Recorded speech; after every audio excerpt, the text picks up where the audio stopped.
اچھا، نواز شریف صاحب کے خلاف جو معاملہ ہوا، عدالتی کارروائی ہوئی، اب وہ سننے میں آ رہا ہے کہ واپس آ رہے ہیں، شاید الیکشن سے پہلے واپس لیا جائیں، تو وہ کیا وہ بھی سیاسی ایک حکمت عملی تھی، یا واقعی میں ان کے خلاف جو مقدمات تھے، جو معاملات تھے، عدالتی کارروائی وہ بالکل صحیح؟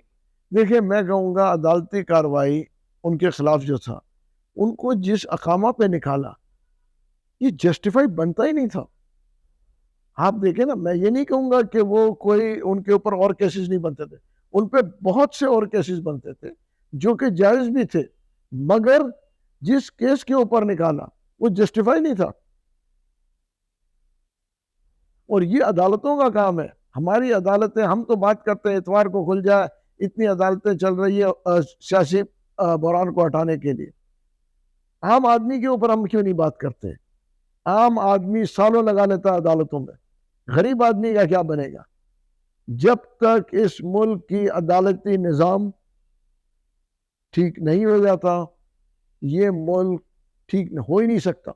عدالتی نظام ٹھیک ہونا چاہیے.